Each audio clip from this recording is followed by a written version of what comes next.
Yeah, I'll react to that, sure. Europe. Look, Hey guys. Let's watch a video, shall we? Walter's World. Great channel. Preemptive like.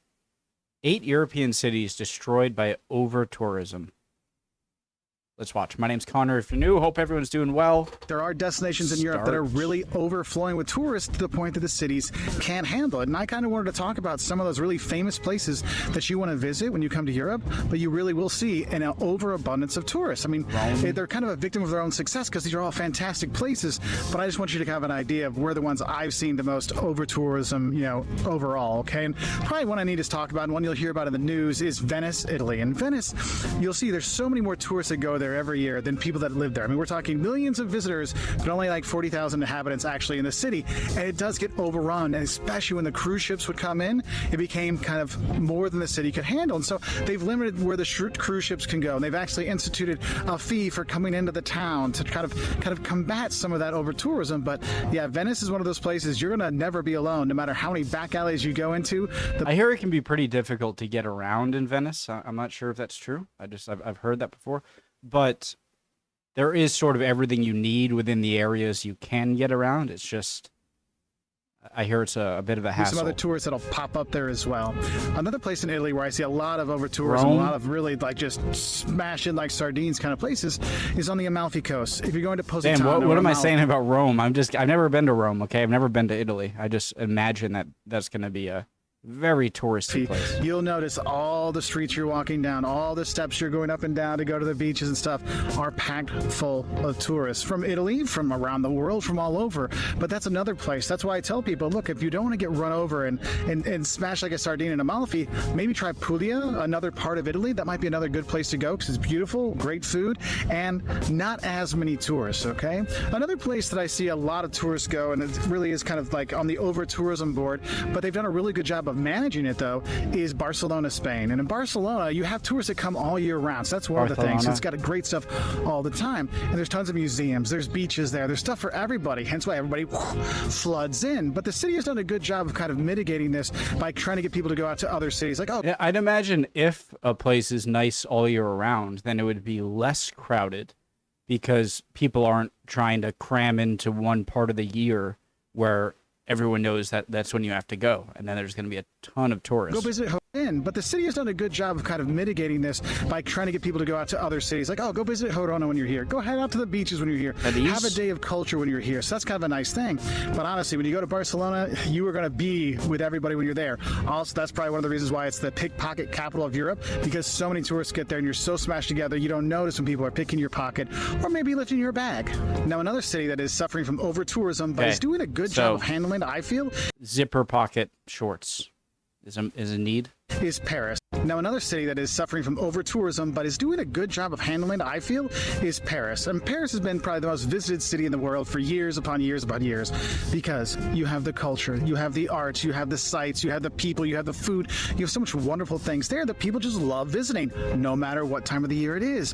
But Paris has done a good job, especially with the metro system, because you're never more than 500 meters away from a metro stop, so you can stay outside the center and come in, so you can really visit and kind of, how come this isn't more standard on metros? Maybe it is in Europe, but having this barrier, but I always feel so sketched out when it's just nothing and then the train. Like, so you can stay. Is this really that much more pricey to install in subway stations? Outside the center and come in, so you can really visit and kind of, be less central when you are there, which helps when you look at the over-tourism.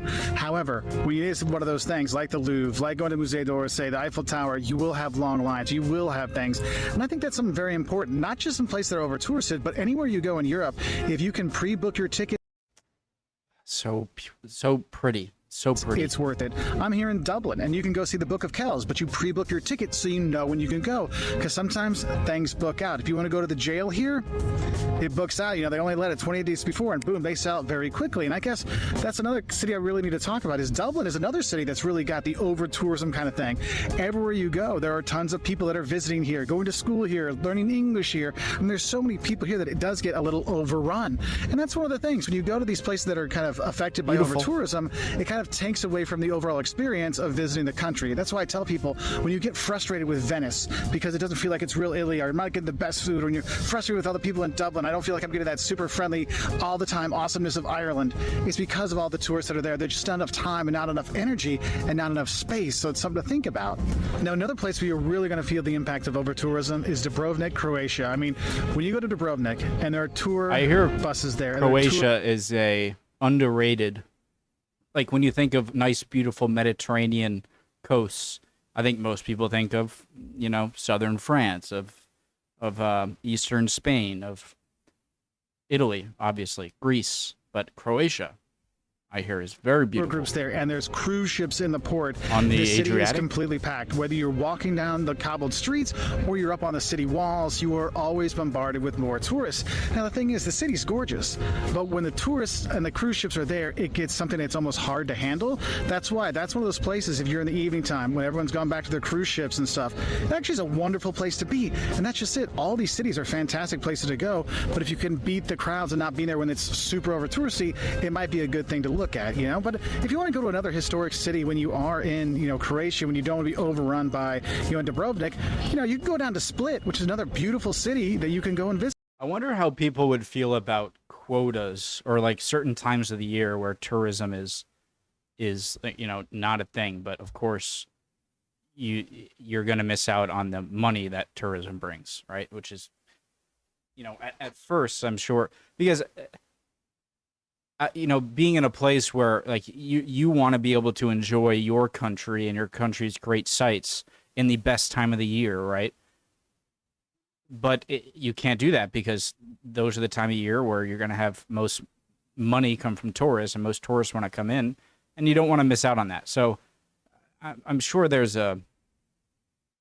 maybe at first it would be nice to be like, can't we just enjoy our places, less tourists? But I'm sure when you realize you don't get the money they bring in, then it's difficult. But that'd be kind of a sad thing, if I was in a really nice place that was super touristy all the time.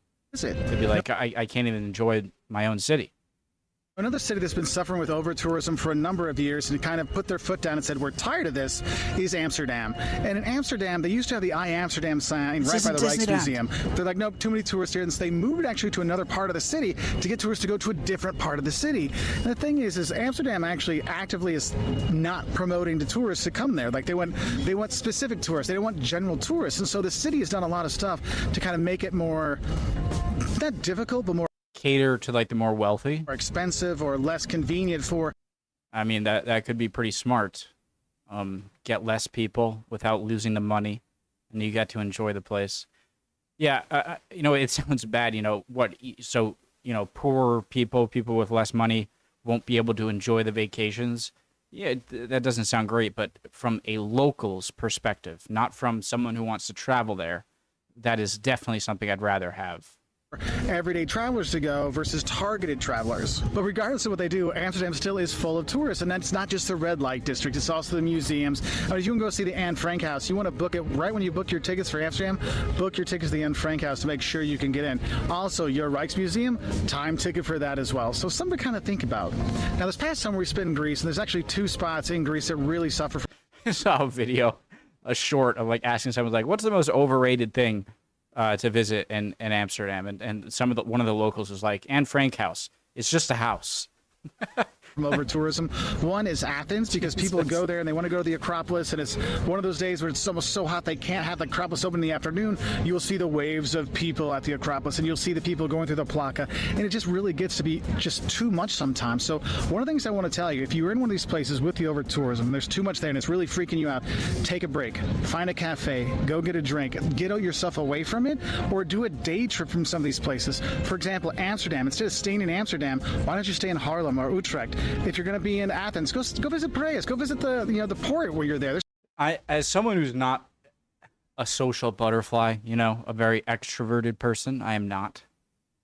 The only main reason I would want to be in the more crowded areas was if there's some sort of historical stuff, like historical sites or museums, or maybe like nice food or something.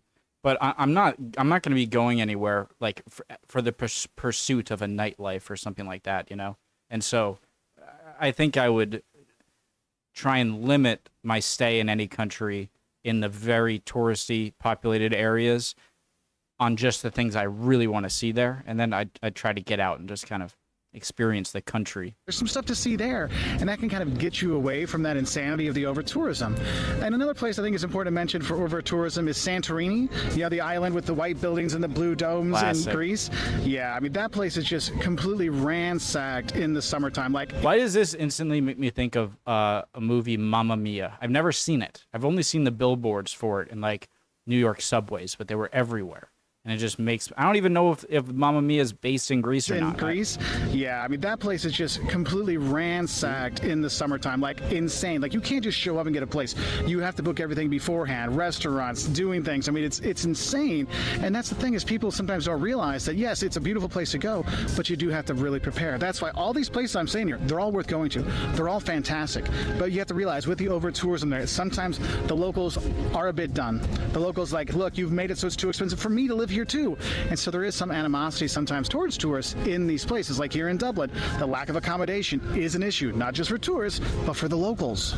Again, that money that it brings in, I'm sure even the locals, I mean, the locals through their government, I'm sure could get rid of a lot of tourism if they didn't like it. But as soon, I think a lot of people would realize just how much money was brought in. And so it's a balance, obviously.